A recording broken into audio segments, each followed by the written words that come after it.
আরজিকর আবহের মধ্যেই কড়া আইনের তৎপরতা রাজ্যের। ধর্ষণে কড়া আইনের জন্য বিধানসভায় দুদিনের বিশেষ অধিবেশনে হাজির থাকতে বলা হয়েছে সমস্ত বিধায়ককে। আজ বিএ কমিটির বৈঠকের পর শোক প্রস্তাব পাশ। আগামীকাল সম্ভবত আসতে পারে বিল। আগামীকালই হতে পারে বিল নিয়ে আলোচনা। বিল পেশের পর তা রাজ্যপালের কাছে পাঠানো হবে। আরজিকর আবহের মধ্যেই কড়া আইনের তৎপরতা রাজ্যের এবং ধর্ষণে কড়া আইনের জন্য বিধানসভায় দুদিনের বিশেষ অধিবেশন ডাকা হয়েছে। অধিবেশনে হাজির থাকতে বলা হয়েছে সব বিধায়কদের। আজ বিএ কমিটির বৈঠকের পর শোক প্রস্তাব পাশ। আগামীকাল সম্ভবত আসতে পারে নয়া বিল এবং আগামীকালই হতে পারে বিল নিয়ে আলোচনা। বিল পেশের পর তা রাজ্যপালের কাছে পাঠানো হবে।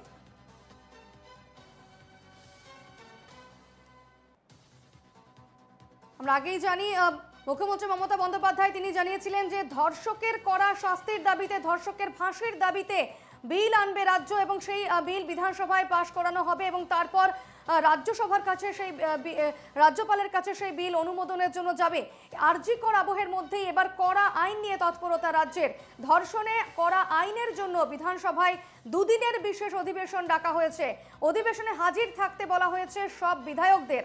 আজ বিএ কমিটির বৈঠকের পর শোক প্রস্তাব পাশ এবং আগামীকাল সম্ভবত আসতে পারে বিল। আগামীকালই হতে পারে বিল নিয়ে আলোচনা। বিল পেশের পর তা রাজ্যপালের কাছে পাঠানো হবে।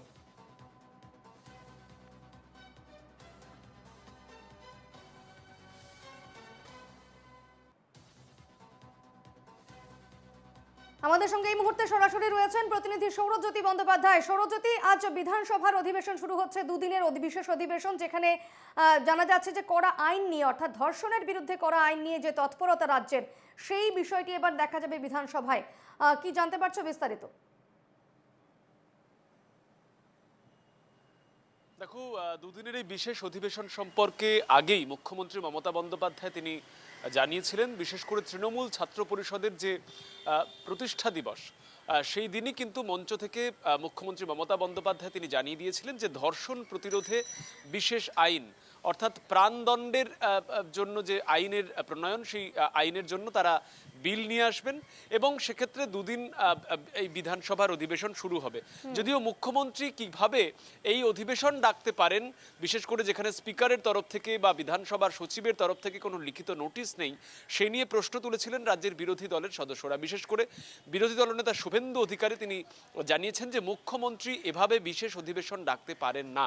সেক্ষেত্রে যিনি বিধানসভার অধ্যক্ষ রয়েছেন অর্থাৎ স্পিকার রয়েছেন বা বিধানসভার যিনি সচিব, তিনি এই সম্পর্কে সূচিত করতে পারেন রাজ্যের বিধায়কদের। কিন্তু দুদিনের এই অধিবেশন আজকে মূলত শোক জ্ঞাপন করা হবে। তুমি জানো যে কয়েকদিন আগেই প্রয়াত হয়েছেন রাজ্যের প্রাক্তন মুখ্যমন্ত্রী বুদ্ধদেব ভট্টাচার্য। তার প্রয়াণের পরে আজ শোক জ্ঞাপন হবে এবং বিশেষ কমিটির বৈঠকও কিন্তু আজকে হবে। এবং অন্যদিকে যেটা গুরুত্বপূর্ণ বিষয়, আগামীকাল মুখ্যমন্ত্রী মমতা বন্দ্যোপাধ্যায় তিনি যেমন বিধানসভায় থাকবেন, তার সঙ্গেই কিন্তু বিরোধী রাজনৈতিক দলের সদস্যরা যারা পরিষদীয় দল, তারাও কিন্তু বিধানসভায় থাকবেন এবং ধর্ষণ প্রতিরোধে কড়া আইন নিয়ে আগামীকালই কিন্তু ভোটাভুটি হবে।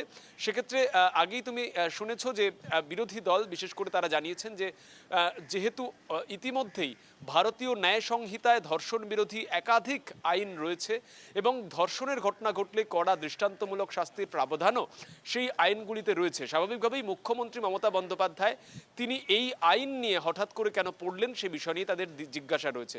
এবং রাজভবনে গেলে এই বিলে রাজ্যপাল আদৌ হস্তাক্ষর করবেন কিনা সেটা নিয়েও প্রশ্ন উঠছে, এমনটাও কিন্তু বিরোধীদের বলতে শোনা গিয়েছে। যদিও তুমি আগেই দেখেছো অন্নপূর্ণা দেবী তিনি যেই প্রশ্ন তুলেছেন, একেবারে কেন্দ্রীয় নারী এবং শিশু কল্যাণ মন্ত্রী, বিশেষ করে ফাস্ট ট্র্যাক কোর্ট, সেই ফাস্ট ট্র্যাক কোর্টগুলির অধিকাংশ ক্ষেত্রে অনুমোদন পাওয়ার পরেও এখানে এখনো পর্যন্ত কার্যকরী হয়নি এবং একাধিক ধর্ষণের ঘটনা সেটা পেন্ডিং রয়েছে, এই অভিযোগও কিন্তু তুলেছেন। আগামীকাল মুখ্যমন্ত্রী মমতা বন্দ্যোপাধ্যায় তিনি যেমন থাকবেন বিধানসভায়, ঠিক তেমনই বিরোধী পরিষদীয় দল তারাও কিন্তু আগামীকাল বিধানসভায় থাকবেন। যদিও আজকে বিশেষ অধিবেশনের প্রথম দিন, সেখানে কিন্তু শোক জ্ঞাপন প্রস্তাব করা হবে। একদম। সরোজ্যোতি, সেক্ষেত্রে কি জানতে পারছো, বিরোধী বিধায়করা যেহেতু সব বিধায়কদের থাকতে বলা হয়েছে, সেক্ষেত্রে বিরোধী বিধায়করা তারা কি থাকবেন?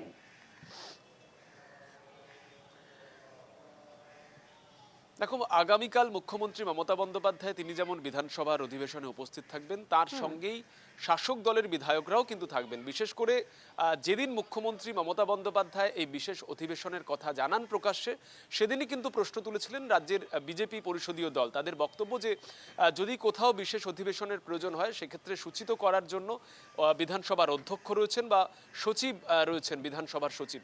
তিনি ছাড়া মুখ্যমন্ত্রী মমতা বন্দ্যোপাধ্যায় একটি রাজনৈতিক সমাবেশ থেকে কিভাবে এই অধিবেশনের ডাক দিতে পারেন তা নিয়ে কিন্তু দীর্ঘ প্রশ্ন তারা করেছিলেন। একদম আমাদের নজর থাকবে এই বিধানসভায় আগামীকাল যেহেতু বিল পেশের সম্ভাবনা রয়েছে, সেদিকে নজর থাকবে। আপাতত ধন্যবাদ সৌরজ্যোতি।